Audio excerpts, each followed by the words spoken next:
예, 여전히 암흑이 가득한 그곳에 쿠슈 대학을 나오신 한 목사님의 헌신을 통해 28년 동안 목회하시고 돌아오신 우리 송재성 목사님에 의하면 평생 5명을 내가 세례를 주지 못하고 왔습니다 할 정도로 불모주인 그곳에 작년 한 해 그 대학의 엘리트들이 5명이나 세례를 받는 일들이, 그래서 학교 안에 놀라운 일들이 일어나고 있는 것을 보았습니다.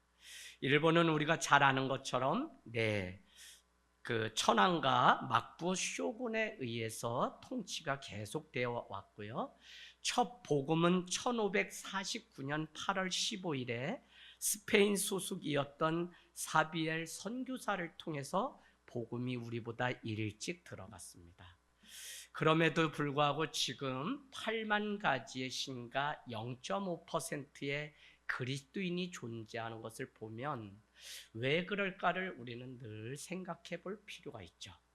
1800년대라고 하는 1549년도라고 하는 이것을 우리는 좀 눈여겨보아야 되는데, 이미 1517년에 종교개혁이 있고 오직 말씀이라고 하는 캐치프레이어가 있었는데, 그 스페인의 사비엘 선교사가 들어올 때 전해진 그 복음은 말씀이 아니라 캐톨릭식의 선행을 의해서 구원을 받는 그것이었기 때문에 그들은 말씀이 없었다는 사실을 알게 되었습니다.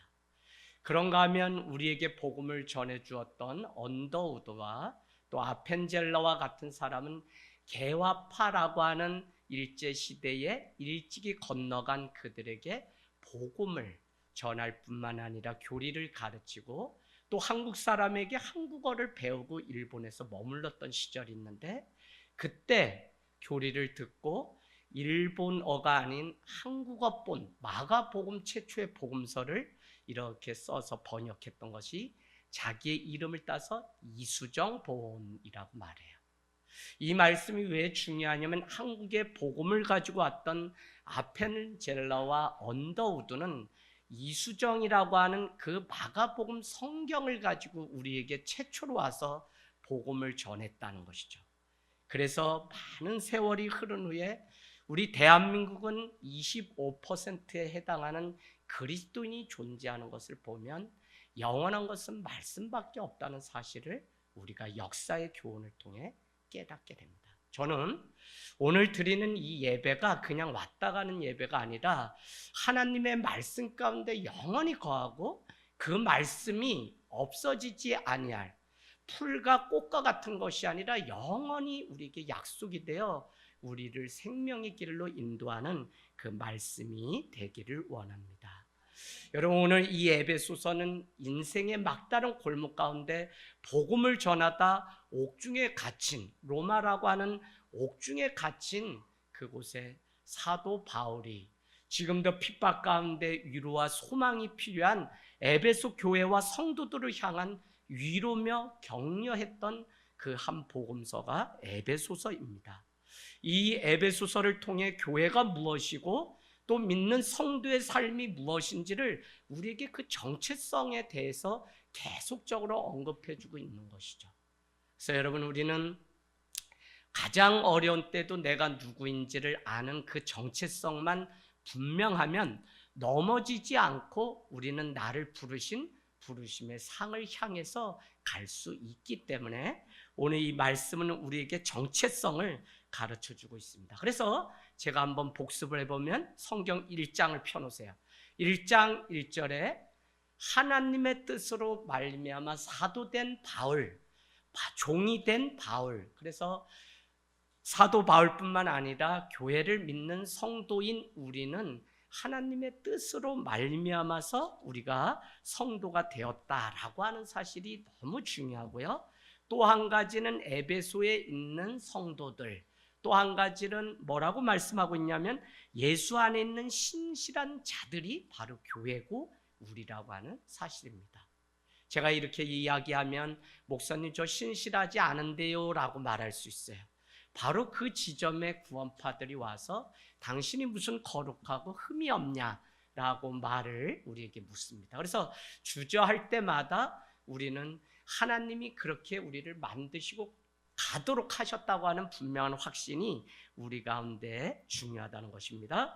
3절 말씀해 보세요. 이미 하늘에 속한 모든 신령한 복을 받은 것이 교회며 성도다. 그래서 우리가 받을 복이 또 있는 것이 아니라 예수 그리스도, 그분이 이미 우리에게 복으로 오셨다는 사실. 4절 말씀은 택하시고 예정하사 우리를 거룩하고 흠이 없게 하셨다. 그게 우리의 정체성이라는 거예요.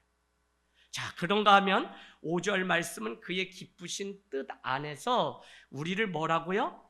우리를 예정하셨는데 하나님의 아들들로 예정. 양자를 삼으셔서 우리가 하나님의 자녀로 주님이 부름받은 것이 뭐냐면 교회고 성도라고 하는 이 정체성을 우리에게 또 가르쳐줘요. 6절은 거저 주시는 바, 그것이 곧 은혜인데 그 은혜의 영광을 찬송하는 자들의 모임이 교회라는 거예요. 우리가 은혜 때문에 오늘 이곳에 모이고 은혜 때문에 오늘 이곳에서 밥을 짓고 말씀을 전하고 헌신을 하고 소그룹을 하는 것이지, 거저 주시는 은혜가 아니면 우리로서는 아무것도 할 수 있는 자격이 없다는 사실입니다. 그런가 하면 7절 말씀에 그 은혜의 풍성함을 따라 그 피로 말미암아 우리는 속량 곧 죄사함을 받은 자들이 바로 우리죠.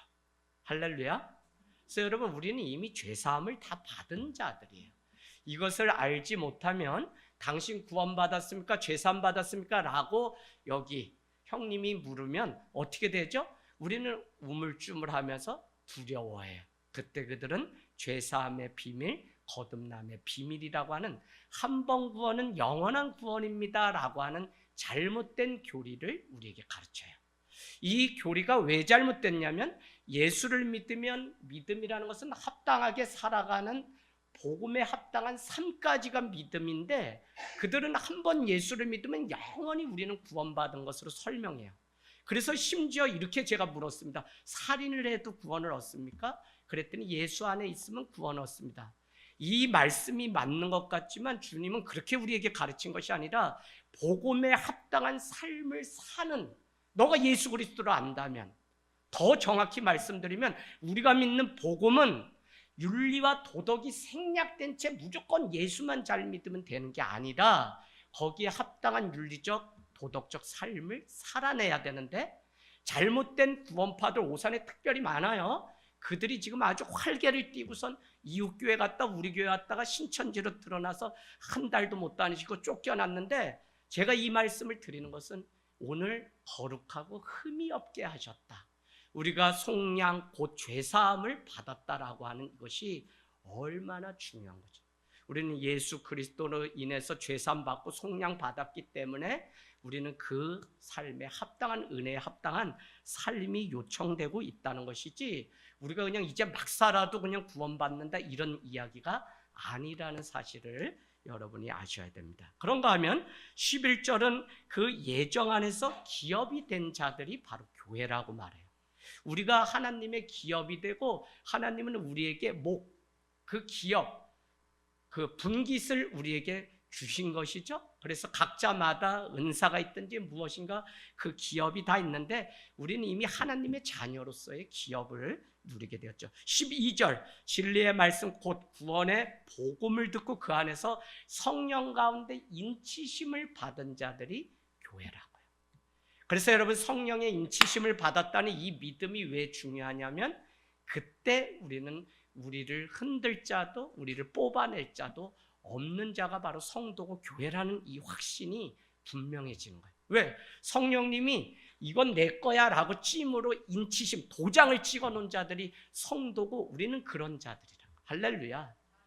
그러니까 여러분, 세상 살다가 풍파가 오고 넘어지고 관계 속이 어렵고 내 건강에 문제가 생기고 얼마나 많은 일들이 우리를 이 심겨진 곳에서 뽑아내려고 하는지 모른다니까요. 그때 여러분이 분명히 가져야 되는 게, 나는 성령님의 인치심을 받은 백성이라고 하는 이 사실을 알게 되면, 하나님은 지금도 한 번 주님을 믿은 그것 때문에 놓치지 않고 자기 아들을 구원의 길로 인도하시려고 결국은 십자가를 지시기까지 나를 사랑해 주신 것이라는 사실을 우리가 믿게 된다는 것입니다.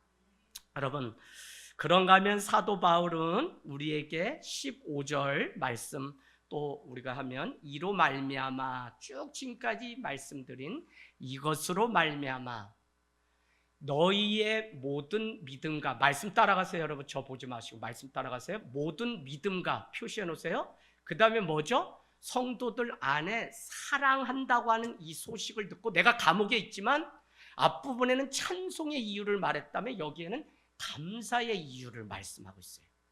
사도 바울이나 우리가 성도에 대해서 뭐 때문에 기뻐하는 자들이냐면 그의 믿음이 자라는 게 기뻐요. 그 다음에 또 한 가지는 정말 자기도 연약하고 어려운데 성도를 어떻게든지 세우려고 하는 그 사랑, 그것 때문에 자기를 비우고 그것 때문에 자기를 낮추고 그것 때문에 자기가 손해를 봐도 어떻게든지 이 아들 한 명을, 우리 다 그렇게 해서 한 사람 한 사람 오늘 여기까지 온 거죠. 어떻게든지. 저는 하나님이 우리를 칭찬하는 아마 유일한 것이 있다면 너를 통해서 가정이 구원받는 그 일을 이룬다면 저는 주님이 이것을 가장 기뻐하실 것 같아요. 자, 그래서 우리는 계속적으로 모든 믿음과 모든 성도를 향한 사랑으로 주님이 칭찬하시는데 중요한 것은 지난주와 지지난주에 우리가 말씀 나눴던, 그래서 사도 바울은 내가 너희를 기억할 때마다 감사함으로 기도한다고 하는데 기도의 내용을 두 가지를 보았죠. 그런데 오늘 마지막 한 가지를 더 보려고 하는데 그 첫 번째가 무엇이었냐면 17절에 보니까 사도 바울이 교회를 향한 기도는 하나님을 알게 해달라는 거였다는 거예요. 우리의 힘으로 알 수 없기 때문에 지혜와 계시의 영을 부으사 이들이 하나님이 누구신지를 알게. 그래서 우리가 오늘 교회를 모이는 이유, 예배 앞에 말씀 앞에 살아가는 이유는 하나님이 누구신지를 알기 위해 지금. 그래서 교회는 제가 서두에도 말씀드린 것처럼 영원한 교회는 말씀 있는 교회고 말씀이 성도 안에 있으면 그 교회는 뽑아내고 해야 할 자가 없어요. 그런데 말씀이 없게 되면 다 넘어지고 우르르 모였다 우르르 25%가 10%도 되지 않는다는 통계, 코로나 3년 사이에 일어난 일입니다. 앞으로 또 이런 일이 있으면 아마 1%, 2%. 그러나 진짜 말씀 가운데 우리가 살고 날마다 기도하건대 지혜와 계시의 영을 나에게 부어주셔서 하나님의 깊은 것까지 통찰할 수 있도록 깨달을 수 있도록 하나님 알려주세요라고 우리가 기도한다면 하나님은 우리에게 하나님을 계시하시고 보여주셔서 그분 안에 살아가는 풍성함을 누리게 할 것입니다. 자, 두 번째 기도는 무엇이었냐면 18절 보세요. 나의 마음의 눈을 밝혀달라. 너희의 마음의 눈을 밝혀달라. 참 이 사도 바울은 문학가하고 신학자인데 마음에도 눈이 있구나. 마음에도 눈. 마음의 눈이 온전코 이 말씀의 렌즈를 온전히 통과하지 못하면 상처라는 자국이 남게 되는데 평생을 어떤 사람은 그것 때문에 살아가기도 해요. 제가 우리 성도님들 이렇게 소풍 가서 만나다가 유년 시절 말씀해 보면 그냥 부모가 했던 그 말 하나 때문에 평생 뭔가 만족하지 않고 채워지지 않는 일들을 많이 경험해요. 그때 그냥 부모가 칭찬 한마디를 했으면 이 인생이 완전히 바뀌는 건데 그러지 못한 거죠. 여러분 우리도 우리 삶 생각해 보면 다 결핍의 부족함이 있어요. 그러나 하나님을 만나고 나니까 부족함 뒤에 있는 은혜가 더 크다는 사실을 알죠. 그게 뭐냐면 회복이죠. 회복. 근데 있는 것으로 우리는 자꾸 없다, 부족하다, 결핍되었다 이러면 나만 사랑받지 못하고 나만 없는 자 같으니까 우리는 실패한 자처럼 뒤로 물러나게 되죠. 여러분 근데 이게 죄예요. 죄. 죄의 특징은 숨어요. 자기를 드러내지 않아요. 죄가 없으면 주님 앞에 자꾸 빛 가운데 나오게 돼요. 그래서 상처 때문에 내가 그래요 라고 하는 것은 믿음, 예수 그리스도를 모를 때는 할 수 있지만 어느 정도 신앙의 단계에 올랐고 10년이고 20년이고 교회를 다녔으면 우리는 그런 상처의 흔적이 발견되면 이게 나를 무너뜨리려고 하는 사단의 전략이구나 라고 빨리 캐치를 해야 돼요.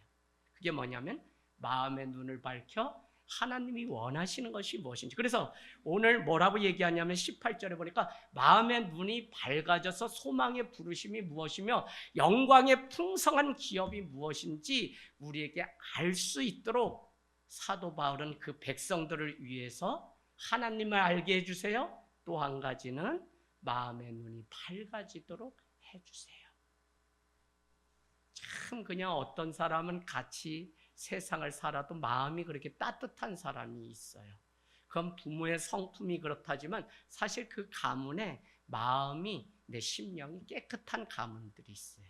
그러면 좀 더 다른 사람에 비해서는 따뜻하게 보고 무엇인가를 긍정적으로 보는 그 눈들이 있어요. 참 목회자가 되면서 날마다 훈련받는 거 여러분 뭔지 아세요? 사실 이거더라고요. 마음. 그래서 지난해에도 코로나 때 우리가 애쓰도록 죽으면 죽으리라 한 해 우리가 말씀 나눴다면 작년에는 내면의 영성에 대해서 마음에도 온도가 있고 속도가 있고 눈의 밝기가 있고 또 빠르기가 다르고 하는 우리가 내면에 대해서, 그래서 이 내면이 하나님이 머무시는 성전이기 때문에 우리가 늘 우리의 마음이 하나님이 계신 전이 되어야 된다는 이 말씀을 작년에 나눴습니다. 여러분 오늘 또 이어서 우리에게 중요한 말씀을 하고 있는데 사도 바울의 세 번째 기도 제목은 다른 것이 아니라 한번 볼까요? 19절에 중 가운데 베푸신 능력의 지극히 크심이 어떠한 것을 알기를 간구한다는 거예요. 이 말씀이 무엇이냐면 하나님이 우리에게 베푸신 능력의 크심이 얼마나 큰지를 알게 해달라고 기도하는 거예요. 핍박 가운데 있는 에베소 성도들이 얼마나 미래가 확실하게 보장되어 있는지 알게 해달라고 하는 기도라니까요. 그래서 19절에는 베푸신 능력의 지극히 크심이 어떠한지 깨닫고 이해하고 알게 해달라고 기도해요. 저는 이게 왜 중요하냐면 우리 역시 고난 가운데 있을 때가 있는데 하나님이 함께 하신다고 하는 그 능력을 우리가 알고 깨닫게 되면 내가 받고 있는 고난보다 하나님의 능력이 더 크심을 보게 되고 어떻게 해요? 겨울이 봄을 이기지 못한다는 사실을 깨닫게 돼요. 할렐루야. 봄이 왜 왔어요? 겨울보다 강하기 때문에. 사시사철이 있는 대한민국은 그래서 사계절 하나님의 섭리 가운데서도 얼마나 많은 것들을 깨달을 수 있는지 몰라요. 겨울에 가볍게 이겨내기 위해 모든 걸 덜어내는 버림의 영성이 있다면 봄은 다시 태어나는 본 어게인, 회심해서 다시 예수 그리스도로 태어난, 그렇기 때문에 봄이 겨울을 이기는 것입니다. 자, 그래서 우리가 고난보다 더 크신 하나님을 알게 해달라고 오늘 사도 바울이 간절히 에베소 교회를 위해서 기도하는 그것을 우리는 알고 그분의 능력에 대해서 의심하지 않고 오히려 어려움 때문에 그분을 더 의지하게 되면 우리가 두 가지 기도했었죠. 첫 번째가 뭐예요? 그 고난 때문에 하나님을 더 밝히 알게 되는 것이고 그 고난 때문에 부르심의 소망이 무엇이고 또 하나님의 풍성한 영광의 기업이 무엇인지 마음의 눈을 밝히 열어서 보게 돼요. 그래서 우리는 이 세 가지가 다 연결이 돼요. 여러분 오늘 이 말씀 들으면요, 저녁마다 아침마다 점심때 식사 때마다 말씀 세 가지를 놓고 여러분 계속 기도해요. 오늘 소그룹 모임 때 바울의 기도와 나의 기도는 어떻게 다른지 한번 나눠보세요 라고 하는 그 질문지가 있습니다. 세상의 것들 날마다 구하는 우리가 아니라 가장 성도로서의 기본적인 원초적인 기도 제목이 바로 하나님을 내가 날마다 알게 해주세요.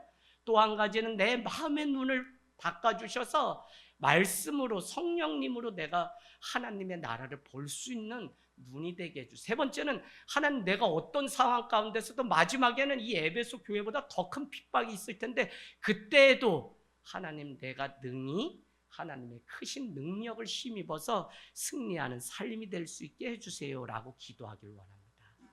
오늘 사도 바울은 어디에도 비교할 수 없는 하나님의 크신 능력을 우리에게 말씀해 주고 있습니다. 교회는 마지막 때에 말할 수 없는 핍박이 있게 되죠. 그래서 마태복음 24장에는 전쟁이, 기근이, 난리가, 소문이, 결국은 24장 12절은 불법이 성행함으로 사랑이 식어져요. 여러분 지금 교회들 어렵고 뭐 어렵고 당장 우리 가족 안에도 소통이 안 된다니까요. 나는 나고 막. 예. 그러니까 이게 얼마나 어려워. 그 이야기는 다시 말씀드리면 사랑이 자꾸 식어져요. 그리고는 개인주의, 이기주의에 빠져서 내 입장에서만 말하고 나를 중심으로 세상이 돌아가야 된다고 생각하니까 이게 어려운 거죠. 그러나 정말 성숙하고 하나님의 사랑을 알게 되면 우리는 내 것은 오히려 내려놓고 상대방을 볼 수 있는 마음의 눈이 열려서 그의 아픔이 무엇이고 그에게 어떤 위로가, 어떤 말이 필요한지를 우리는, 그렇지 않으면 내 원칙만 말하게 되는 거죠. 자, 그래서 우리는 오늘 학교 가고 직장 가고 시험을 준비하면서 하나님의 크신 능력을 알게 해달라고 기도하는 이 일이 얼마나 중요한지. 더구나 19절 말씀 다시 보시면 그의 힘의 위력으로 역사하심을 따라, 여기가 중요합니다. 믿는 우리에게입니다. 믿는 우리에게. 세상 사람에게 하는 게 아니라 믿는 우리에게, 믿는 교회에게, 믿는 나에게 베푸신 하나님의 능력이 얼마나 큰지 무엇인지를 알게 해달라고 사도 바울은 기도했다는 거예요. 이것을 날마다 경험하고 체험하고 살아가는 게 신앙이에요. 그래서 여러분 삶 가운데 그래, 하나님이 얼마나 나를 사랑하시는지 오늘도 내 사업장 가운데 많은 계약 관계 안에 많은 일들 가운데 하나님이 어쩌면 그렇게 개입해 주셔서 하나하나 이미 준비하셨는지 하나님이 하나님됨을 드러내시는 것들을 여러분이 날마다 보길 원해요. 그거는 욕과 같은 고난 속에서 보는 것이면 더 의미가 있고 더 믿음이 자라고 성장하고 성숙하죠. 하나님을 알지 못하면 나 같은 게 태어나서 왜 이렇게 지지리도 복도 없고 힘만 드나, 이렇게 살아서 무슨 소용이 있나, 이렇게 신세한탄하다가 마치는 인생도 있어요. 그게 아니라 오늘 하나님의 크심을 아는 이것이 얼마나 중요한지 우리에게 묻습니다. 주님은 우리에게, 믿는 우리에게 이것을 알기를 원하는 것이 마지막 때 지켜온 그 믿음이 세상의 조롱거리가 되지 않게 되기를 바라시기 때문에 우리가 오늘 하나님의 크신 능력이 확실한 믿음, 담대함을 가지고 그렇구나라고 하는 이 믿음이 없으면 우리는 하나님 앞에 기도할 이유도 없고 예배할 이유도 없어요. 그러나 내가 이것을 알면, 크신 주님의 그 손 안에 살아가는 사람이 성도인 것을 알면 우리는 내 인생 가운데 어려움이 오면 바로 예수님께로 달려가는 삶을 살아가게 되는 것입니다. 그런데 오늘 우리에게 더 중요한 것이 있는데, 그러면 사도 바울은 우리가 그 믿는 소망이 얼마나 우리에게 확실한 것인지를 또 이 뒤에 말씀으로 가르쳐 줍니다. 먼저는 무엇이냐면 바울은 장차 우리를 일으키실 하나님의 능력이 이미 죽은 자 가운데서 그리스도를 일으키신 사건을 통해서 드러냈기 때문에 우리는 믿음 가운데 승리할 확실한 믿음을 가지고 살아갈 것을 말씀하고 있어요. 여러분 죽은 자나요? 그냥 무릎 꿇고 세상 앞에 조롱당하나요? 그렇지 않아요. 주님은 라이즈업, 일으키시는 하나님. 부활은 일으키는 것인데 죽은 것 같지만 일어나고 내가 절망 가운데 고통 가운데 눈물 닦고 있는 인생 같지만 하나님은 우리를 일으키세요. 그 믿음이 정확하면 우리는 희노애락을 겪으면서도 주님 앞에 날마다 일어나. 그래서 여러분 여호수아 1장 3절은 다른 거 말씀하지 않고 후계자가 된 여호수아에게 이렇게 말씀합니다. 너는 이 백성과 더불어 일어나 내가 내게 지시한 요단강을 건너가라 라고 말씀하는데 그 시작은 뭐냐면 일어나는 일이에요. 신앙은 항상 먼저 일어나는 믿음을 드리는 거예요. 38년 된 병자에게 너가 낫고자 하느냐? 의지를 물으시고 그 낫고자 한다라고 했을 때 그러면 내 침상을 들고 일어나 걸으라고 해요. 일어나는 것이. 나사렛 예수 그리스도의 이름으로 일어나 걸으라고 얘기해요. 할렐루야. 날마다 주님 앞에 일어나서 걷는 신앙, 그것은 하나님의 크신 능력을 아는 자며 그는 예수 그리스도도 죽은 자 같지만 이미 우리보다 선진으로서 그는 죽은 자 가운데서 일어났기 때문에 우리도 그러할 것을 믿는 믿음이 있어야 된다는 거예요. 참 많은 고통을 겪으면서 저도 여기까지 떠나보내고 부재, 있어야 될 사람이 없고 있어야 될 돈이 없고 뭐 이런 게 아니라 사람이 없기만 해도 얼마나 그게 괴로운지 몰라요. 그래도 한 가지 위로가 있다면 잠자는 자들이 주님이 오시는 그날에 다 일어나 부활의 영광, 손을 잡고 주님을 찬송하는 그 일이 있다는 이 믿음. 이것 때문에 초대교회는 안식 후 첫날 부활주일에 예배를 드렸고 오늘 우리는 작은 부활주일로 이곳에 모여서 예배하고 있는 것입니다. 할렐루야. 그래서 일어난다고 하는 이것이 얼마나 중요한지 모릅니다. 20절, 그의 능력이 그리스도 안에서, 거기 여러분 동그라미 치세요. 동사 역사하사. 그 다음에 죽은 자들 가운데서 다시 살리시고, 동그라미 치세요. 다시 살리시고 하늘에서 자기의 오른편에 앉히셨다는 거예요. 거기 앞에 여러분은 뭐라고 해놔야 되냐면 미래형이 아니라 미래 완료형. 더 중요한 것은 그냥 이미 이 세상 가운데 고통 가운데 우리는 살아가지만 하나님은 승리자가 되게 하셔서 우리를 그의 오른편 보좌에 이미 앉혀놓으셨다고 하는 이 믿음이, 보지 않는 것들을 믿는 것, 바라는 것들의 그 실상을 우리가 믿는 이게 얼마나, 그렇기 때문에 과거로 예수를 증명하는 그것으로는 되지 않는다니까요. 우리는 바랄 수 없는 중에 바라는 게 믿음이기 때문에 여러분 아무리 뭐 예수님이 뭐 무덤이 어디다 뭘 막 과학적인 데이터, 그래서 창조 과학회라고 하는 게 한계가 너무 많아요. 아라라산이 어딘지 지금도 찾아서 계속 가는데 인간의 망상일 수가 있습니다. 자, 그래서 우리는 예수 그리스도를 믿는 우리에게 다시 일어나는 영광을 주셨는데 그것을 2장 6절로 가볼까요? 2장 6절 같이 읽겠습니다. 시작. 또 함께 일으키사 그리스도 예수 안에서 함께 하늘에 일으키사 앉히시고 함께, 언제요? 이미 하셨다는 의미. 그래서 성도는 죽어봐야 알죠가 아니라 이미 우리는 부활을 경험한 성도로 살아가는 이 믿음이 중요해요. 이거에 대한 확신이 없으니까 자꾸 이단들이 그걸 어떻게 알아요? 복음 전하죠, 길에. 그러면 죽어봤냐 그래. 죄는 지옥에 간다 그러면 죽어봤냐 그래요. 아냐고, 어떻게 아냐고. 그때 우리는 담대하게 말할 수 있어요. 이미. 그래서 신앙은 이미와 아직 사이에, 올레이디와 난 옛 사이에서 긴장 관계 속에서 살아가지 않으면 신앙은 잠자게 돼요. 이미 성취하시고 이루신 하나님, 그러나 아직 이루지 완성되지 않고 오시는 하나님 사이에 우리가 어떤 믿음으로 마지막 종말을 향해서 걸어가야 되는지를 우리에게 늘 성경은 묻고 있는 것이지, 어떤 사람들은 그냥 그 가운데서 잠자고 있어요. 그렇지 않아요. 깨어서 우리는 일어나서 주님 앞에 날마다 나아가는 믿음이 되기를 주님의 이름으로 축복합니다. 그렇게 우리가 이 땅에서 겪는 많은 일들, 그 이후에 행하실 하나님의 일들을 우리는 기대할 수 있어요. 우리를 일으키실 사건의 예고편에 불과한 것이 오늘 우리가 당하는 고난이고 어려움이지, 이것은 이미 죽은 자 같지만 부활하시고 승리하시고 일으키신 하나님이 약속하신 그 약속이 일어나는 그냥 전초전에 불과하다는 사실입니다.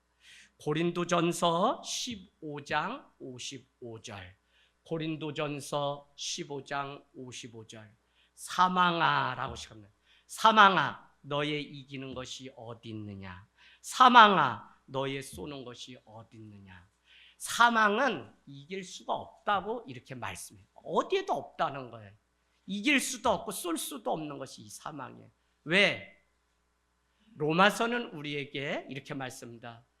예수 그리스도의 사랑에서 끊을 수 없는데, 그게 뭐냐? 환난이나 기근이나 지진이나 핍박이나 적신이나 두려움이라 이 모든 것은 예수 그리스도의 사랑 안에서 끊을 수가 없느니라. 할렐루야. 이 믿음이 우리 안에 있을 때 우리는 부활의 참 신앙 가지고 살아가요. 제가 아우를 떠나 보내고 그러면서 더 제 안에 이것이 나를 시험에 들게 하는 것이 아니라 장차 만날 그 영광의 나라를 얼마나 확수구대하는 믿음으로 바꿔주셨는지. 그래, 병상에서 형 나 예수 믿어. 그래, 그럼 세례하자. 그래서 잠시 퇴원했을 때 물두멍을 갖고 가운을 입고 제가 가정에서 우리 집에서 마지막으로 믿었죠, 막내 동생이. 그 세례를 준 사진이 있어요. 그래서 이 녀석이 마지막까지 그래도 형이 이스라엘 갔다 오면서 주었던 십자가 만지면서 기도하다가 마지막 폐혈증이 오면서 갑자기. 여러분, 남의 일이 아니라 우리는 죽은 자 같지만 이미 부활의 영광을 누리고 살아간다고 하는 이 믿음. 사망도 우리를 끊을 수 없고 부활의 산 소망 가지면 죽음을 초월하고 현재의 고난을 초월하고 손해보는 일도 이기게 하고 참게 하는 것이 바로 부활의 그 신앙이라고 하는 사실이에요. 그래서 살아가면서 답답하죠?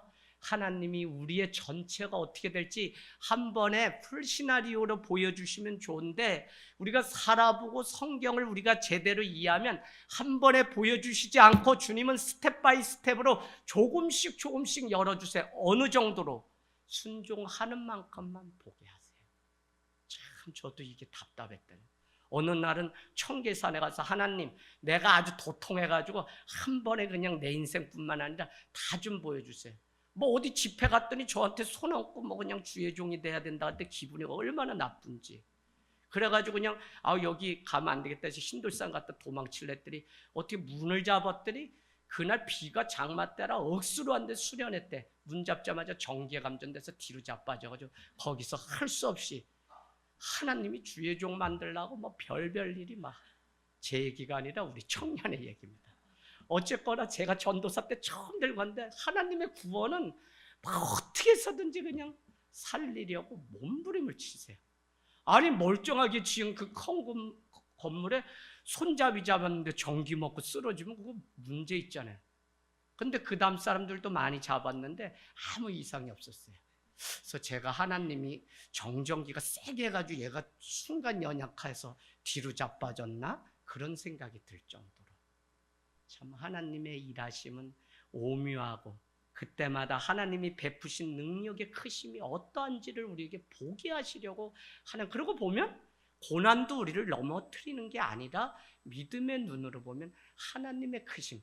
출애굽기 14장 14절은 너희는 가만히 있어 내가 하나님 됨을 알지어다 라고 말씀하시고는 이 일을 마치고 홍해를 건널 때 뭐라고 이스라엘 백성들에게 말씀하냐면 바로와 그 백성이 나로 하여금 여호와가 누구인지 알게 하려고 내가 이 일을. 10가지 재앙의 목적이 그들 벌 주려는 게 아니라 하나님의 크심이 어떠한지를 알게 하려고. 그래야만 그 크심 앞에 그들이 손을 들고 하나님을 믿을 수 있기 때문에 하나님의 놀라우심이 다 감춰져 있어요.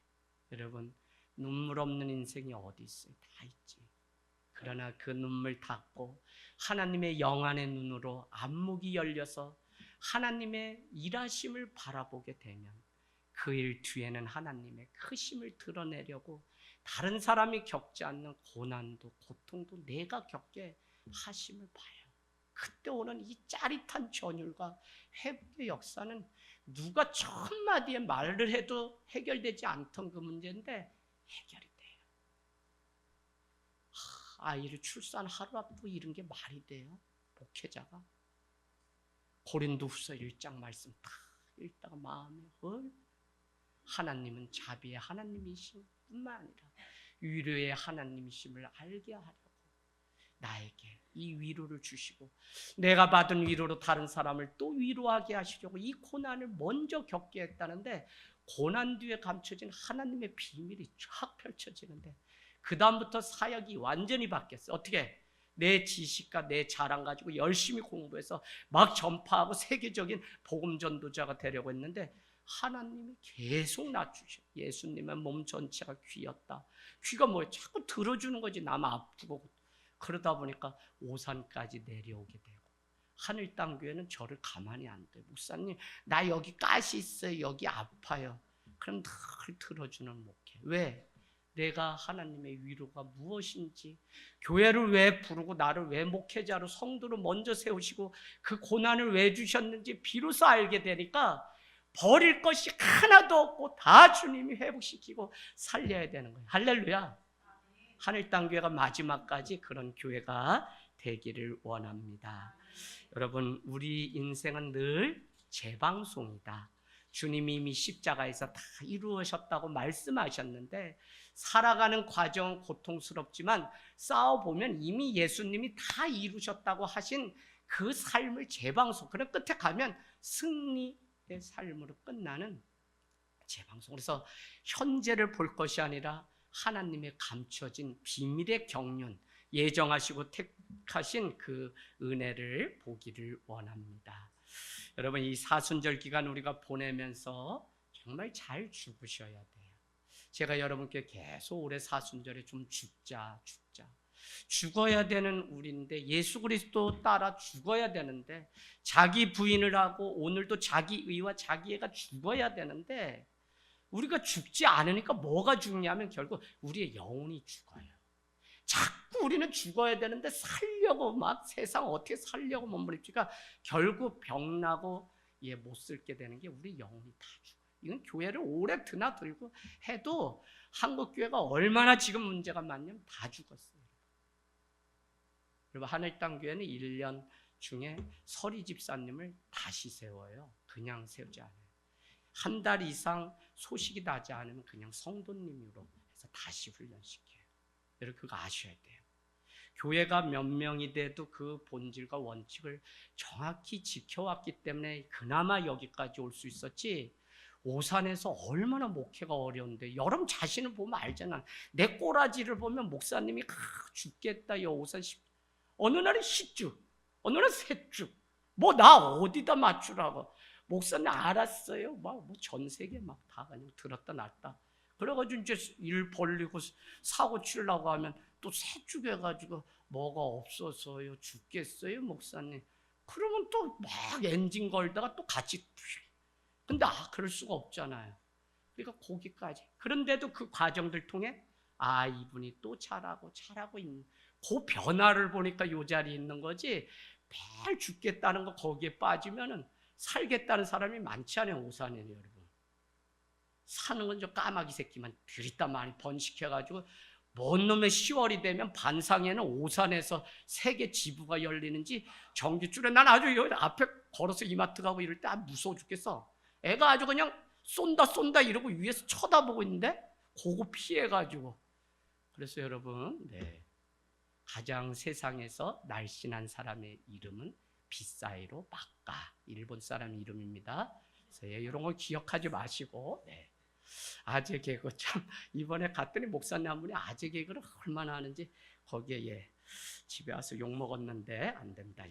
2차 세계 대전에 일본에 이상한 일이 있었는데, 침묵이라고 하는 책을 쓴 엔도 수사쿠이라고 하는 그 순환이라는 소설에 보면 당시 처형 장면이 묘사되어 있는데, 그 그리스도인들의 바닷물이 짜잖아요. 바닷물, 섬이니까 그 바닷물에 십자가를 세우고 거기에 밀물 썰물이 들어오는 거기에 참수해서 죽게끔 했던 게 일본의 악나라입니다. 그럼에도 불구하고 그 믿음을 지키고 원자폭탄이 히로시마에 터지고 나가사키에 터지게 되죠. 그래서 거기에 수많은 조선 사람들이 징용으로 가서 붙들려서 순교하게 되기 때문에 거기에 가면 우리가 찾아가야 될 믿음의 조상들이 있어요. 그런데 중요한 것은 그곳에 가면 꼭 가야 되는데, 목의 무덤이 따로 있고 이 몸의 무덤이 따로 있어요. 그래서 이게 뭐나라고 했더니, 얘네는 바닷물에 주워넣어도 죽지를 않고 애들이 또 웃으면서 살아난다는 거야. 그래가지고 얼마나 무서운지, 얘네 부활하면 안 된다 이래가지고 목하고 이거를 그냥 참수하다가 이제는 잘라가지고, 그것도 두려우니까 멀리 떨어진 곳에 서 무덤이 달리 있더라고요. 무엇 때문에 그러냐면 그들이 믿은 부활, 예수 그리스도께서 다시 살리시키고 일으키시는 그것을 믿는 그들, 0.5%에 불과한 그들이지만 그것을 믿고 있는 그들. 260년의 침묵 동안도 그 믿음이 여기까지 전달돼서 0.5%. 여러분, 정말 우리가 이 부활의 산 소망을 가지고 살아가는 이것 때문에 징용으로 끌려갔던 그 많은 그리스도인, 조선인이 순교한 자리가 절절히 그곳에 있는데, 참 내가 한국 사람이라는 게 신앙적으로도 얼마나 뿌듯한지.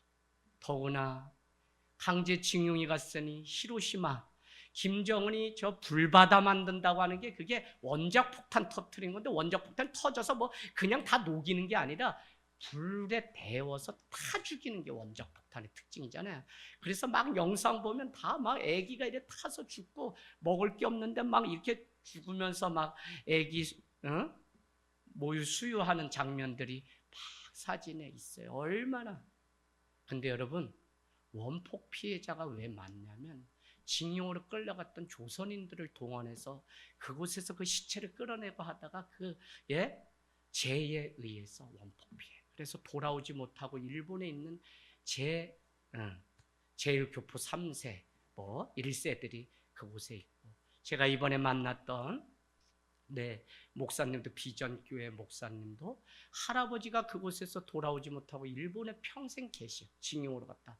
그러니까 어떻게 해요? 20살에 할아버지가 계신 일본에 가서 공부를 하다 보니 일어를 완전히 일본 사람처럼 잘하니까 복음을 마음껏 자유자재 전하는 것을 보았습니다. 여러분, 에베소 교인들은 두려워하기보다 오히려 확실한 소망을 품었는데, 그것은 다른 것이 아니라 21절, 22절에 보니까 모든 통치와 권세와 능력과 주권과 이 세상뿐 아니라 오는 세상에 대해서도 모든 이름 위에 뛰어나신 분이 우리가 믿는 하나님 예수 그리스도라고 하는 이 분명한 믿음, 소망을 놓치지 않고 살아갔기 때문에 그들은 승리할 수 있었습니다. 우리가 지금 세상에 통치받는 이게 문제지, 우리가 정말 우리를 통치하시고 주권자가 되시고 주인이신 분이 예수 그리스도라고 하는 이 분명한 믿음만 있게 되면 어떻게 해요? 모든 이름에 뛰어나실 뿐만 아니라 22절, 또 만물을 그의 발 아래 복종하게 하시고 그를 만물 위에 교회의 머리로 삼으세요. 예수 그리스도를 교회의 머리로.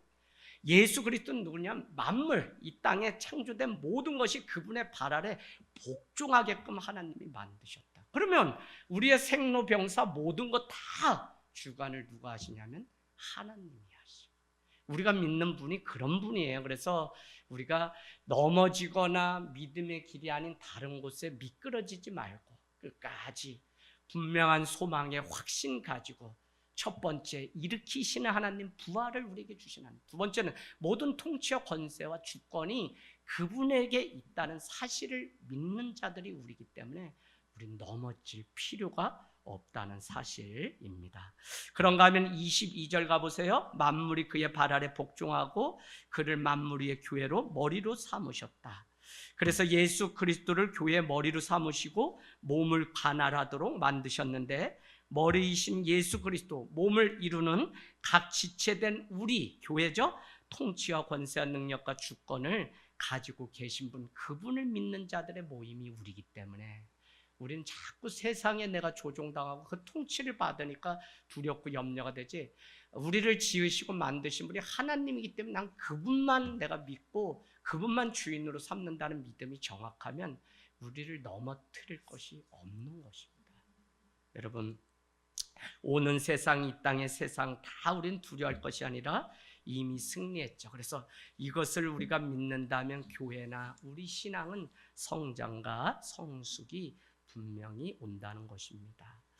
기억하셔요. 23절에 교회는 그의 몸이니 만물 안에서 만물을 충만하게 하시는 이의 충만이다. 그래서 충만은 우리를 생육하고 번성하고 충만하게 하라고 하는 대위임령을 우리에게 창세기 2장 3장은 주셨다고 말씀했고, 그 충만은 한자로 보면 대나무 두 개가 엮어서 이렇게 비커,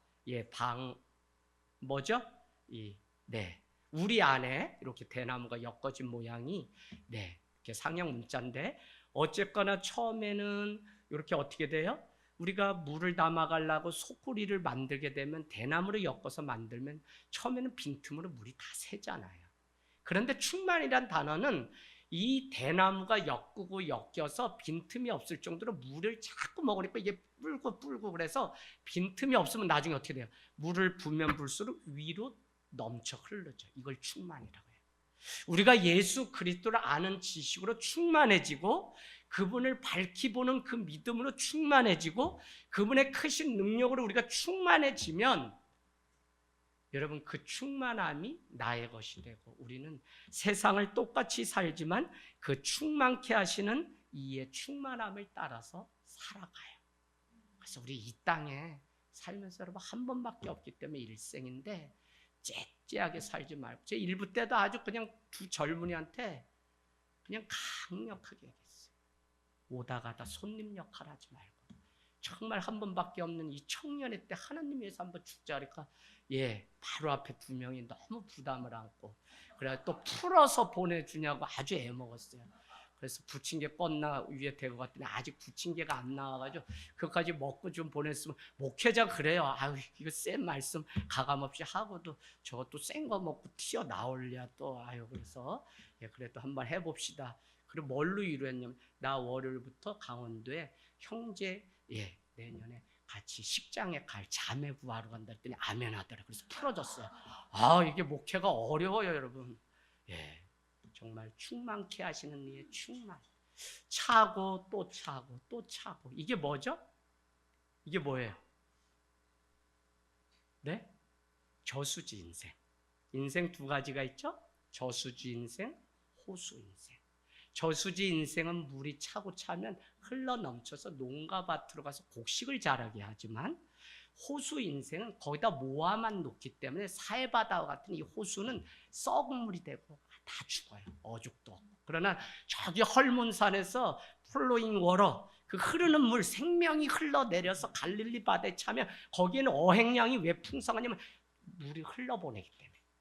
여러분 우리가 믿음적으로도 사실은 날마다 이 은혜가 충만해서 흘러보내는 자가 사는 거지 여기 안에 가다 놓고 계속 있으면 결국 언니가 썩게 돼 있어요. 할렐루야. 그게 뭐냐면 간증이고 전도고 날마다 하나님을 증거하는 그 믿음, 그 사람이 살아요. 그래서 여러분 어려운 가운데도 주님 바라보고 승리하게 되기를 원합니다. 저는 말씀을 마치면서 요즘 계속 그런 생각, 베드로전서 1장 1절에 소아시아에 흩어진 나그네 된 자들에게 편지한다고 얘기하죠. 그래서 교회의 정체성은 흩어진 나그네예요. 그래서 소풍 목회를 한다고 제가 할 때 이 말씀 때문에 그래 이 땅에서는 우리가 그런데 사람들은 자꾸 정박을 하려고 그래. 그래서 성을 만들고 악기를 만들고 하는 일이 창세기 4장에 가면 노땅이라는 곳에 애녹성을 쌓으면서 벌써 정착하는 일이 있어요. 이 정착을 사람들이 얼마나 좋아하냐면 안전 때문에 정착하게 돼요. 그래서 여러분께 다시 말씀드리면 정착된 가장 큰 곳이 어디냐면 도시예요. 도시의 특징은 안전과 보호를 위해 모여든 사람들의 정착지인데 거기에는 자기들을 안전과 보호해줄 우상 신을 섬겨요. 이 오산시도 추운제 무슨 제 많은 거 여러분이 다 보셔야 돼요. 지금 얼마나 많은 우상과의 싸움 가운데 우리가 있는지 모르거든요. 그 말씀을 왜 드리냐면 나그네로 살아가야 될 우리의 인생인데 자꾸 우리는 정박하고 이곳에서 안전을 추구하고 머물고 여러분이 원하시면 하늘 땅 교회는 또 나그네 되어서 떠나가고 논밭 위에 또 가려고 해요. 할렐루야. 아멘 많이 안 하시네. 그냥 여기 있기로 원하시는 거예요? 네, 아니요 가셔야 돼요. 저 자연 속에 나가서 많은 자들 주님께로 초대하고 밤새도록 24시간 기도해도 방해받지 않고 저 서울의 제자들 중에 의사들인데 너 한밤에 열이 나서 저 한국병원 뛰어가게 하지 말고 그 한마을로 가면 이제 그땐 내려와라. 그래서 아픈 사람들 다 너 교사직 그만두고 내려와서 대안학교 해라. 그때 아이들 동네 그래서 동네 살리러 갈 곳이 어딘가 저희 보면서 떠남의 목회를 썩지 않기 위해서 여러분 왜 이게 성경 출애굽에 중요하냐면 그래서 그들은 안전하다고 여겼던 곳이 430년 뺑뺑이 40년 하나님이 가나안으로 보내는데도 그들은 다시 애굽으로 가서 산의 진미를 먹고 그곳에 머물려고 하는 욕심이 그 안에 있었어요. 그러니까 하나님이 그들을 흩으셔서 광야로 보내신 게 430년 뺑뺑이고, 광야는 하나님만 바라보고 하나님의 은혜로만 살고 하나님 앞에 나는 날마다 고통 가운데 고난 가운데 있지만 그분이 내리시는 그 비로 먹을 물을 삼아서 살던 곳이 광야예요. 여러분, 나그네 인생 포기하지 마시고 늘 이 땅은 우리의 본향이 아니라 하나님의 나라를 소망하며 살아가는 저와 여러분이 되시길 주님의 이름으로 축복합니다. 아멘.